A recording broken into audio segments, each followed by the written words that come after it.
March 3, 1943. The Bismarck Sea lies still under a gray dawn, the kind of morning sailors call lucky. 8 Japanese transports and 8 destroyers move in tight formation, cutting white lines across the calm water. On the bridge of the flagship, Rear Admiral Masatomi Kimura lifts his binoculars, convinced this voyage will be routine. For a year, convoys have sailed these same waters unchallenged, and Japan's officers believe the ocean itself belongs to them.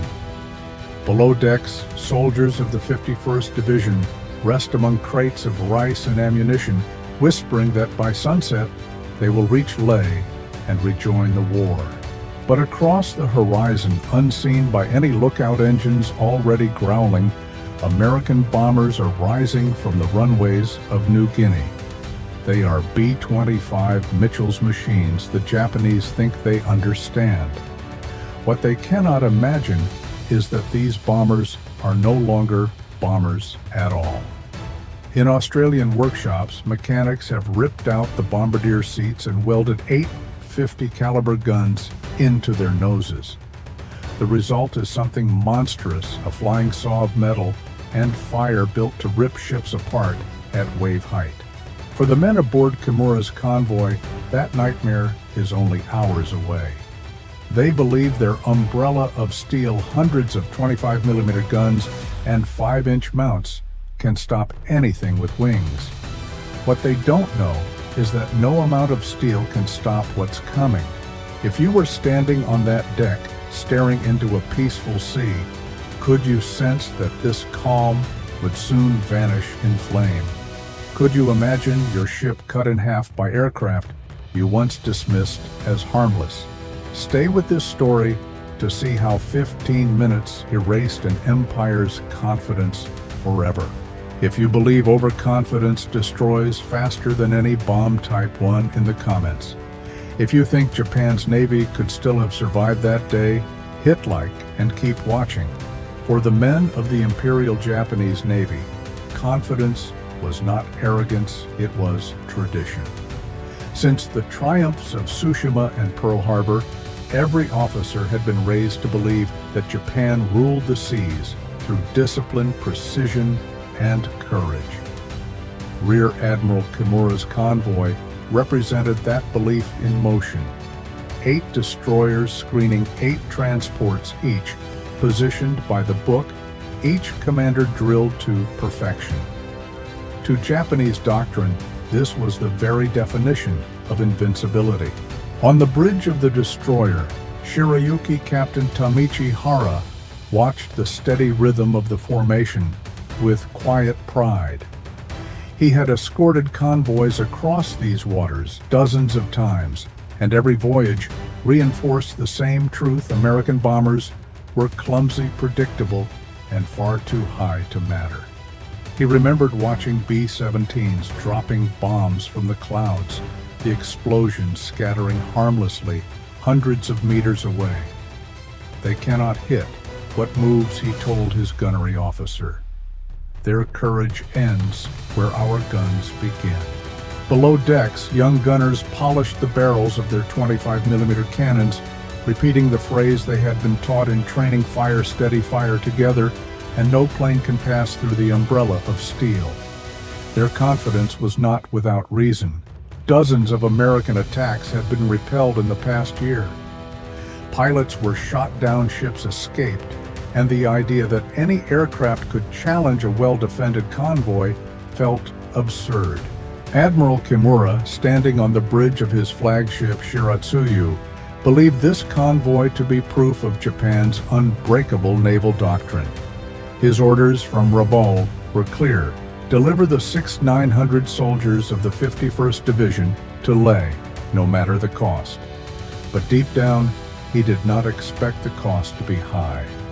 The convoy's destroyers carried over 100 anti-aircraft guns, the transports another 60.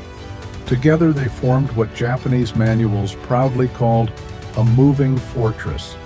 Kimura had seen that fortress work before. He remembered the reports from earlier battles. B-25s and B-26 trying to attack from medium altitude, their bombs falling harmlessly into the sea.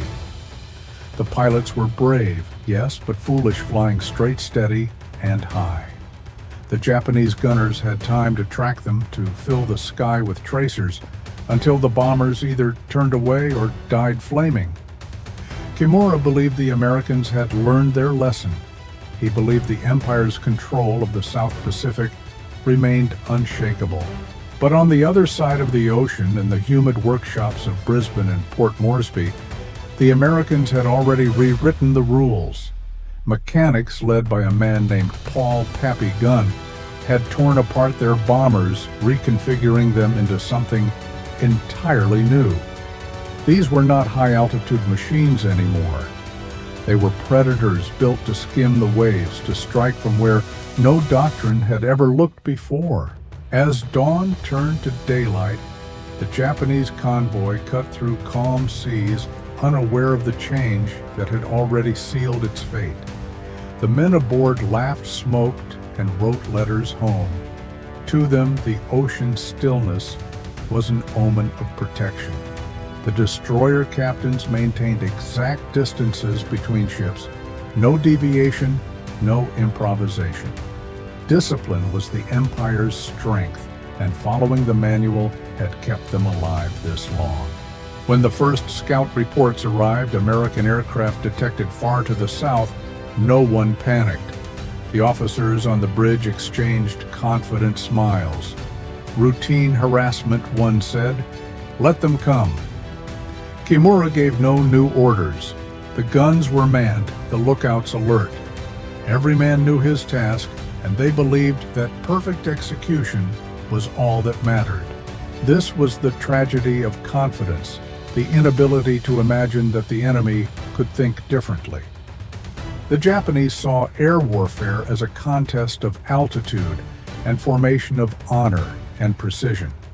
They had never considered that innovation itself could be a weapon. From the deck of Shirayuki, Captain Hara looked through his binoculars at the blue horizon and saw nothing but beauty. The wind was soft, the sunlight calm. He thought of home, of his wife waiting in Yokosuka, of the letters he would send once the mission was done. Another successful run, he said to his executive officer. The Americans have forgotten these waters belong to us. In the mess halls of the transport, soldiers joked about the Americans' bad aim. Some had seen B-17s in New Guinea dropping bombs that missed by fields, by forests. They did not know that those same pilots had learned from every miss. They did not know that at this very moment, hundreds of feet below the clouds, modified B-25s were slicing through the sky toward them so low that their propellers kicked up spray. The convoy sailed on in perfect order, columns of gray steel against the endless blue. Every radar screen was clear, every lookout relaxed. The Empire's doctrine had been proven right so many times that no one questioned it anymore. Why should they? The ocean was theirs, the air was theirs, and the war they believed was still theirs to win.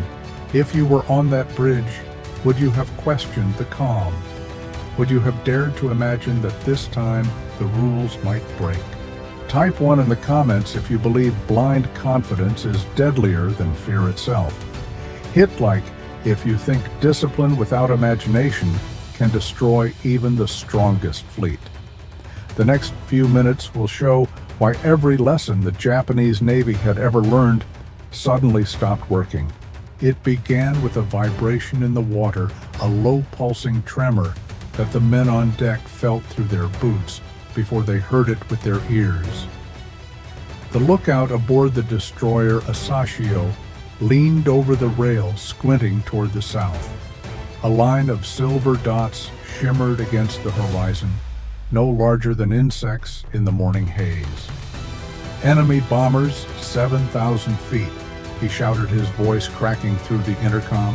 Sirens wailed across the convoy. Anti-aircraft crews sprinted to their stations. The gunners didn't hesitate. They'd done this many times before. They swung their barrels skyward, waiting for the order to open fire. Through his binoculars, Admiral Kimura saw what he expected to see: heavy American bombers approaching in a standard formation, B-17s and B-25s, at altitude slow and obvious. It was in his mind a familiar drill. "We will give them the usual welcome," he said calmly. The order went out. 100 guns elevated in unison, and the sky erupted in thunder. Tracers arched upward, blooming into bursts of black smoke. The formation above turned slightly, then leveled off, continuing its steady approach. Everything seemed predictable, controlled, almost routine. No one noticed what was happening below the smoke. Beneath the anti-aircraft barrage hugging the surface of the sea, another formation was closing in: 13 Royal Australian Air Force Beaufighters and 12 American B-25s of the 3rd Attack Group. They were flying so low that their propeller wash kicked up trails of white spray behind them. The waves broke in their wake like racing speedboats. The Japanese gunners were too busy staring upward to notice the shadows rushing in from the southwest. Major Edward Liner led the attack in his B-25 named Ruthless. At 280 miles per hour, the bomber shuddered as it skimmed barely 50 feet above the waves. He could see the Japanese convoys stretching out ahead, gray hulls cutting through blue water smoke from their guns rising into the sky. He pushed the throttles forward and spoke into his intercom. "Stay low. Hit them before they even realize we're here."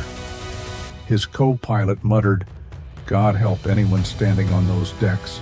The first target came into view: the destroyer Shirayuki Hara's ship leading the formation. Liner lined up his sight, counting the seconds. 1,200 yards, 1,000, 800. "Guns," he shouted. 8 50 caliber Brownings erupted in a single deafening roar. The nose of Ruthless flashed like a welding torch, and a storm of armor-piercing incendiary rounds tore through the air. Tracer lines reached out, slashing across the destroyer's bridge. Aboard Shirayuki, men were literally ripped from their positions. The 50 caliber bullets punched through steel-splintered wood and shredded human bodies in the same instant. The bridge windows exploded inward, showering glass across the command deck. Captain Hara was thrown backward as every console around him disintegrated. The ship's 25mm guns fell silent within seconds. Crew's dead controls destroyed ammunition, detonating in secondary bursts. Liner held his trigger for 8 seconds, long enough to fire over 900 rounds. Then he released 2 500-pound bombs. They skipped twice across the surface of the water like stones before slamming into Shirayuki's hull. A heartbeat later, twin explosions blew the ship's midsection apart. When the smoke cleared, the destroyer was breaking in half her bow, lifting as seawater poured into the torn deck. Behind Ruthless, 11 more B-25s followed, the air filled with the pounding rhythm of machine guns and the whipping scream of engines. To the Japanese crews, it felt as if the ocean itself had turned against them. The umbrella of steel they trusted so deeply was pointing the wrong way, every gun aimed toward the clouds, while death came skimming just above the waves. Lieutenant John Hennebury, in his bomber Hell's Fire, banked hard toward the transport Kembu Maru. Through the open gun sight, he saw the ship's bridge alive with movement, sailors scrambling to man the guns, officers shouting orders that could no longer matter. He squeezed the trigger. 8 streams of fire stitched across the deck, cutting through men and machinery alike. The first rounds hit the helm, killing the helmsman instantly. The ship began to drift rudder, frozen steering jammed. Hennebury's skip bombs hit seconds later, ripping open the hull. The explosion lifted the 6,000-ton vessel from the sea before it came crashing down, already sinking. On the destroyer, Tokitsukaze Commander Yasumi Doi tried desperately to organize a counterattack. "Lower your guns. "Aim at the surface," he screamed. But his orders came too late. A burst of 50 caliber rounds swept the deck, and the gunners fell where they stood. Doy himself was thrown to the floor as another wave of B-25s tore through the formation. The sea boiled with explosions. One after another, ships erupted in flame. From the air, the scene looked unreal, a line of ships turning into torches, oil fires spreading across the water, lifeboats already burning before they touched the surface. For the pilots, it was chaos measured in seconds. For the men below, it was eternity. Flight Sergeant Fred Cassidy of the Royal Australian Air Force remembered seeing Japanese sailors leap overboard only to be engulfed in fire as burning oil spread around them. His voice, years later, still trembled when he spoke. You couldn't tell sea from ship anymore. It was just one big furnace. In less than 5 minutes, 3 transports were gone, 2 destroyers crippled. The surviving ships tried to turn to scatter, but the B-25s were too fast. Their pilots dove in pairs, strafing from opposite directions, their tracers crossing in midair like blades. The Japanese formation dissolved into confusion, ships colliding, gunners firing at Shadow's commanders, shouting into dead radios. Admiral Kimura stood frozen on his bridge, unable to comprehend what he was seeing. Everything he believed about naval warfare was collapsing before his eyes. He had prepared for bombers that attacked from altitude, for torpedoes that came in straight lines. But these aircraft did neither. They came from nowhere, fired like machine gun nests, and vanished before he could react. "This is not possible," he whispered. "They are not bombers. They are demons." When the last B-25 pulled up from its run, the sea behind them looked like a battlefield from another world, columns of smoke rising miles into the sky, the air shimmering with heat. Kimura's flagship was burning the decks, slick with oil and blood. Sailors dragged wounded men from the flames. Every minute brought another explosion as fuel and ammunition ignited. One of the few surviving officers later wrote in his diary, "The sky opened and the ocean answered." We were not fighting men anymore. We were fighting the future. The attack lasted 15 minutes. 15 minutes that erased an entire doctrine, an entire belief system, an entire fleet. If you were on that deck watching your comrades burn while aircraft screamed just above the waves, would you still believe in honor and tradition? Or would you finally understand that survival belongs to those who adapt first? Type 1 if you believe no weapon is as dangerous as imagination. Hit, like if you think Japan's greatest mistake that day was not fear, but certainty. The first 5 minutes had destroyed half the convoy. The next 10 would erase the rest. The calm blue of the Bismarck Sea was gone, replaced by fire oil and the stench of burning metal. From above it looked as though the ocean itself had been set ablaze, black smoke curling into the sky, reflecting orange flames that danced across the waves. For the men trapped below deck, there was no sky, no sea, only the sound of screaming steel and the hammering of 50 caliber bullets against iron walls. The destroyer Arashio tried to shield the crippled transports, turning broadside to draw the attackers' fire. Captain Shunsaku Ikeda shouted orders through the smoke voice hoarse, trying to maneuver his ship into position. His crew obeyed without hesitation. They had been trained to die protecting others. What they didn't realize was that this act of heroism had just painted a target on their backs. 3 B-25s dropped from the clouds like vultures. At less than 200 feet, they came in fast guns already blazing. The air between them and Arashio filled with light streams of tracer fire, carving red ribbons through the smoke. In the space of 5 seconds, 2,000 rounds struck the destroyer's bridge superstructure and forward guns. Men simply ceased to exist where the bullets hit. Control cables were shredded, gun mounts melted into slag. When the skip bombs hit, Horatio buckled midship her engine rooms, rupturing with a roar that split the hull apart. The shock wave rolled across the water, knocking men overboard and flipping lifeboats. Pieces of steel the size of doors rained down across the burning sea. Admiral Kimura watched from his flagship as Horatio drifted ablaze, colliding with the transport Nojima. The two ships locked together like dying beasts, feeding each other's fires. Within minutes, both disappeared beneath the surface.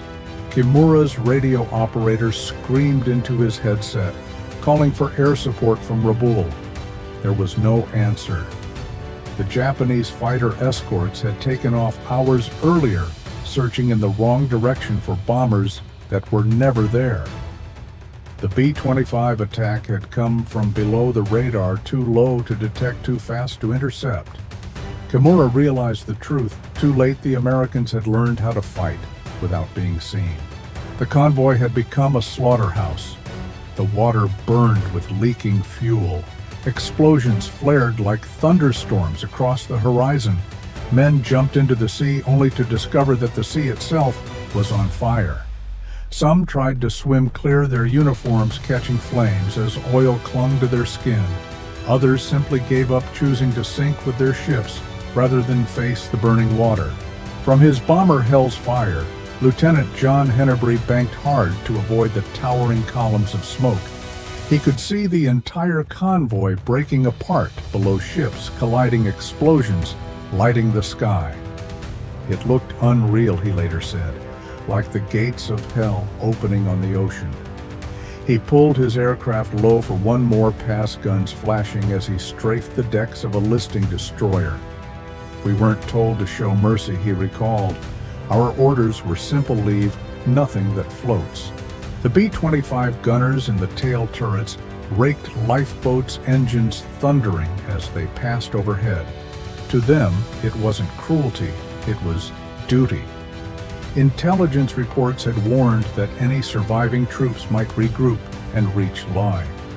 The mission wasn't just to sink ships, it was to annihilate the reinforcements that would fight tomorrow.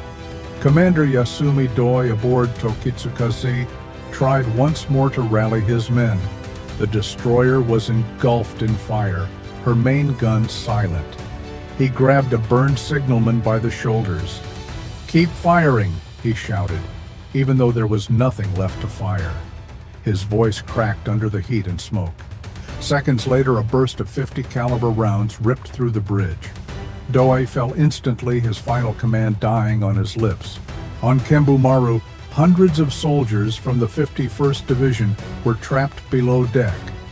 The compartments filled with smoke as the ship began to list. Someone screamed that the engines were flooding.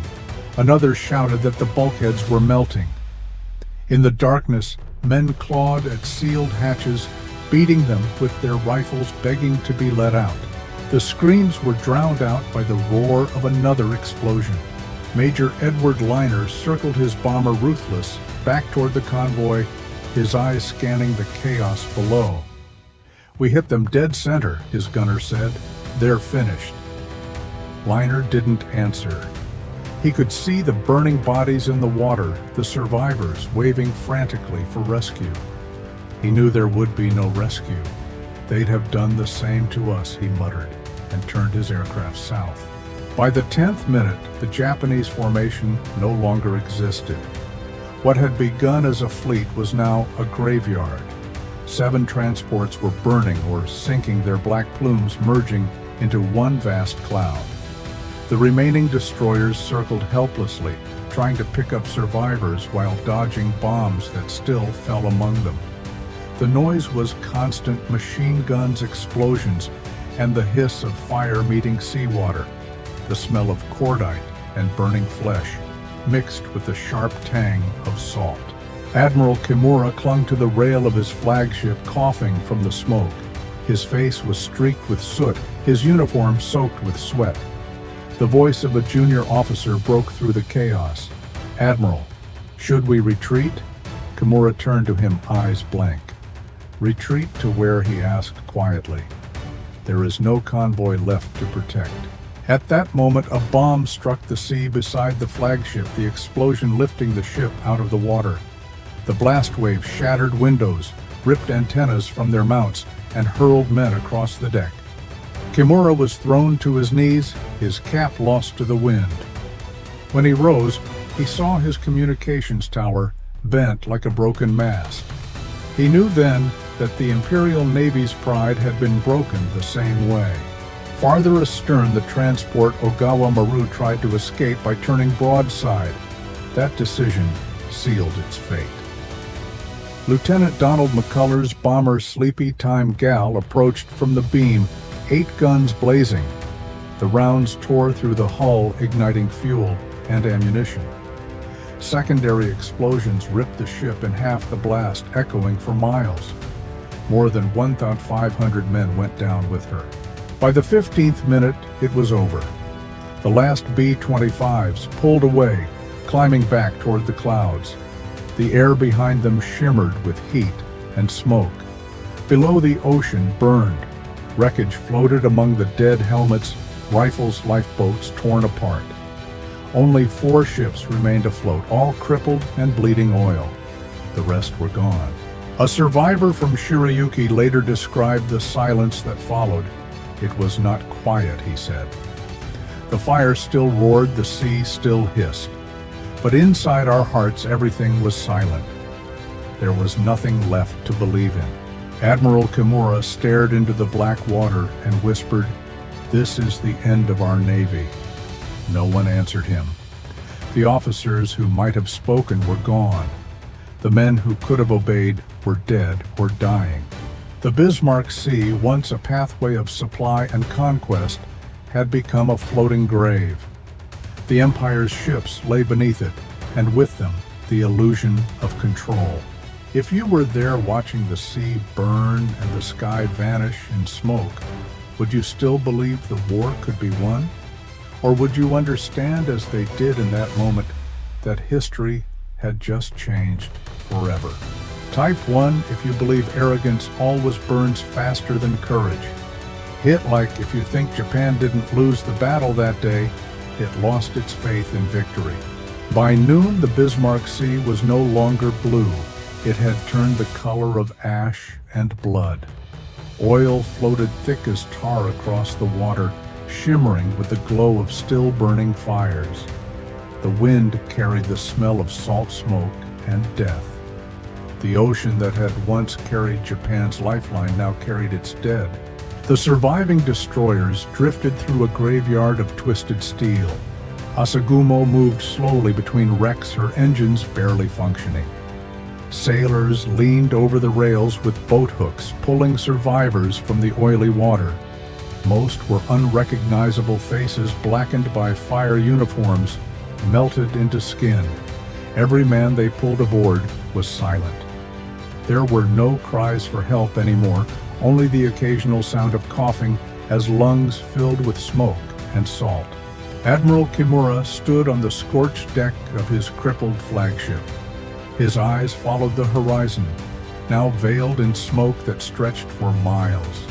Somewhere out there, where sea met sky, were the American planes. He imagined them already gone, their bellies empty, engines fading into distance. He felt no hatred, only disbelief. How could a fleet protected by the Empire's best vanish in less than an hour? A radio operator approached, trembling. "Admiral, the line to Rabaul is open for a few seconds." Kimura nodded. He pressed the microphone to his lips and spoke softly. "Convoy lost. All ships burning." The signal cut out before he could say more. Those would be the last words of the Bismarck convoy. Aboard the destroyer, Tokitsukaze Lieutenant Masao Aoki, one of the few surviving officers, took charge of rescue efforts. He ordered the lifeboats lowered, despite the flames still licking at the surface. His men rowed through patches of fire, pushing debris aside. They found clusters of soldiers clinging to floating crates. their eyes glazed, too weak to speak. One of them, a private from the 51st Division, looked up and whispered, "Where is Lay?"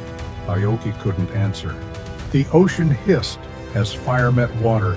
Explosions echoed from deep below as fuel tanks ruptured on the sinking ships. The sound came in slow, mournful pulses, like the heartbeat of something dying. Seabirds circled overhead, screaming at the smoke.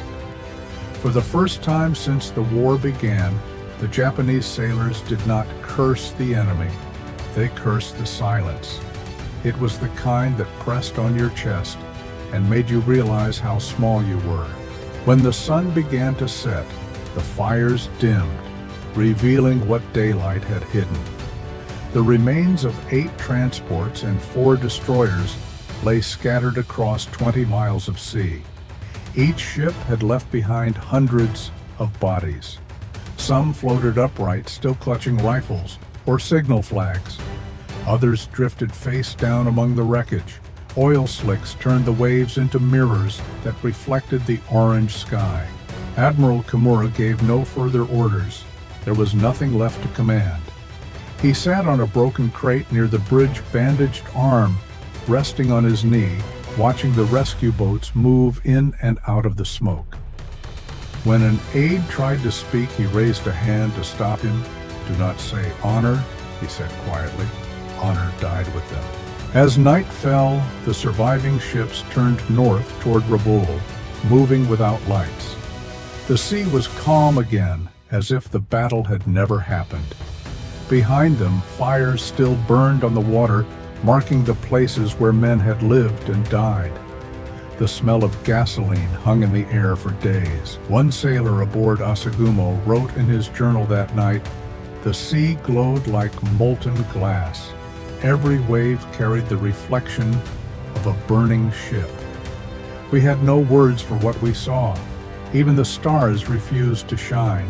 Of the 6,900 soldiers who had left Rabaul, fewer than 1,200 would reach land alive, many rescued by submarines that came after dark. For the survivors, there was no triumph in survival, only the endless question of how something so powerful could disappear so quickly. Years later, those who lived through that day would remember not the sound of guns, but the silence that followed. The silence when the engines stopped. The silence when the screams ended. The silence that told them they had witnessed the death of an empire. If you had survived that sea of fire floating among the wreckage of everything you once believed in, would you still call it duty, or would you call it madness?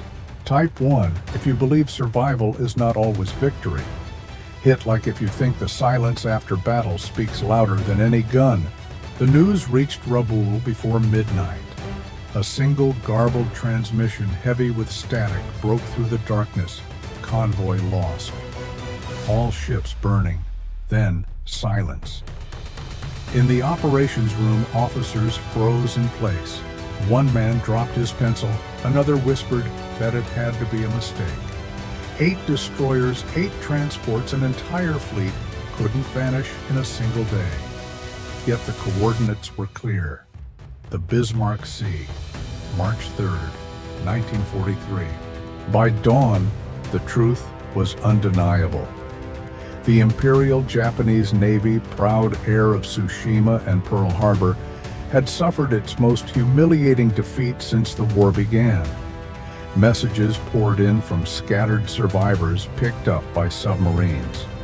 Their accounts were fragmented, impossible to believe American bombers attacking at wave-height guns mounted in the nose bombs that skipped across the water. The reports described fire that moved like lightning and ships cut in half by bullets. The officers in Rabaul dismissed them as exaggerations until the photographs arrived, grainy aerial images taken by the American reconnaissance planes the next morning. What they showed was not battle, but obliteration. Admiral Isoroku Yamamoto received the report at Combined Fleet Headquarters in Truk. When his aide finished reading, the room was silent. Yamamoto, the architect of Pearl Harbor, stared at the map for a long time before speaking. "It seems," he said softly, "that the Americans have learned from us faster than we have learned from them." He ordered an immediate investigation, but even as he spoke, he knew no investigation could undo what had happened.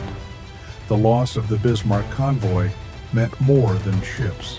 It meant that the Empire's front line in New Guinea was doomed. Without supplies, without reinforcements, its soldiers would starve in the jungle. Tokyo received the news 2 days later. The Naval General Staff tried to soften the report, calling it a temporary setback. But inside the War Ministry, the tone was darker. One officer compared the defeat to a disease: "We have caught the sickness of overconfidence." Newspapers were forbidden to print details, but whispers spread through the fleet. Young sailors in Yokosuka asked how bombers could sink destroyers. Veterans who had once laughed at American technology now spoke in uneasy tones about gunships that came from the sea. At Rabaul, engineers studied the wreckage that washed ashore for days. Fragments of armor were bent and perforated in perfect circles as if drilled by a machine. They found shell casings unlike any they had seen before, 50 caliber bullets fired at impossible density. One naval technician, staring at the punctured steel, muttered, "This isn't bombing, this is surgery." The Japanese realized too late that their doctrine, built on the idea that courage and coordination could stop any attack, had become obsolete overnight. The psychological effect was even greater than the material loss. For the first time, officers began to doubt the teachings of the Imperial Navy. The umbrella of steel, once their symbol of pride, had failed. Pilots whispered that the Americans no longer fought fair, that their machines had become monsters. Sailors who survived refused to speak of the battle. Some would not board another ship again. Yamamoto knew what that silence meant. He gathered his staff and said, "The ocean that once protected us now belongs to them." He understood that Japan's advantage, the ability to move men and supplies freely across the Pacific, was gone. From that day forward, the sea would belong to whoever controlled the air above it, and that would never again be Japan. In less than 15 minutes, American innovation had erased decades of Japanese doctrine. The Empire's ships still floated in harbors, but their purpose had died in the Bismarck Sea. If you were one of those officers reading that report, seeing your Navy undone by mechanics in a workshop thousands of miles away, would you blame fate? Or would you admit that pride had blinded you? Type 1. If you believe pride destroys faster than the enemy's fire.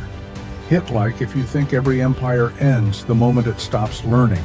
Years passed before the survivors of the Bismarck Sea found the courage to speak of what they had seen. Most never did. Those who returned to Japan carried the memories like old wounds, silent, invisible, but impossible to forget.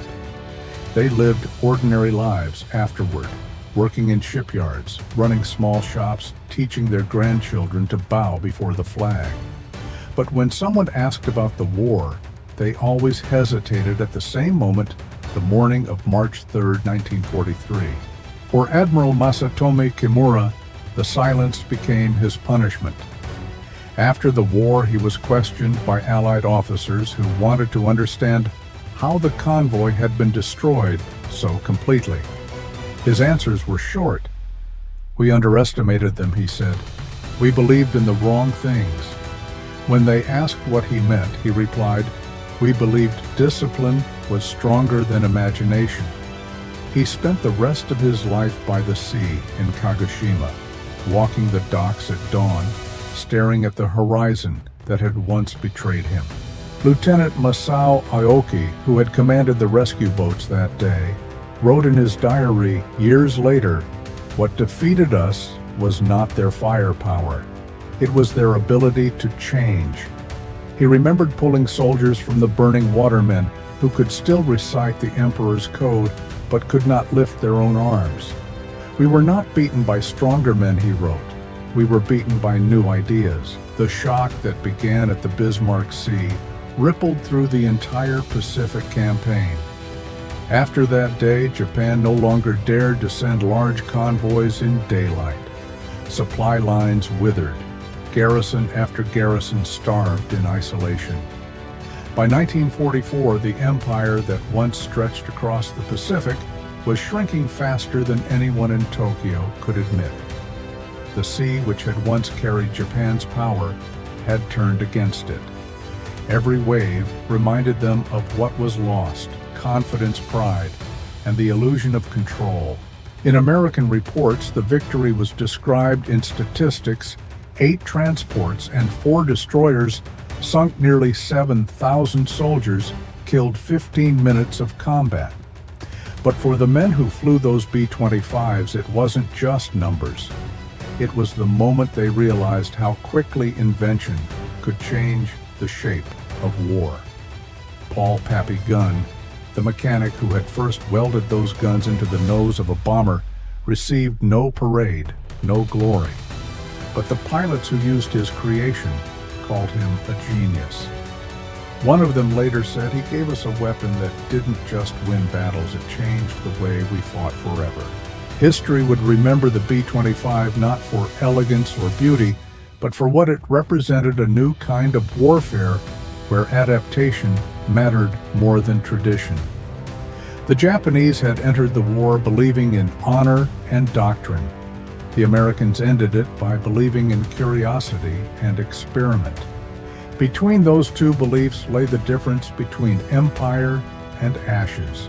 In the decades that followed, historians would call the Battle of the Bismarck Sea a turning point. But for the men who lived through it, it was something deeper. It was the moment they understood that courage alone cannot save you if you refuse to see change coming. Technology, intelligence, and imagination, these had replaced the sword and the code. One Japanese survivor, now an old man, once said during an interview, "When I saw the sea on fire, I thought it was the end of the world. But now I know it was just the end of ours." He paused before adding, "I am glad they taught us that lesson, even if it cost us everything." That lesson became the quiet legacy of the Bismarck Sea, the idea that survival in any age belongs not to the strongest, but to those who can adapt the fastest. Every invention, every improvement, every act of imagination carries the same truth that burned on that sea: evolution always wins. If you were standing there today on the same horizon where ships once burned, and you looked across the calm water, would you still see a battlefield or a warning? Type 1 if you believe the future always belongs to those who dare to change. Hit like if you think the Bismarck Sea wasn't just the death of a fleet, but the beginning of modern warfare and the end of blind faith in tradition.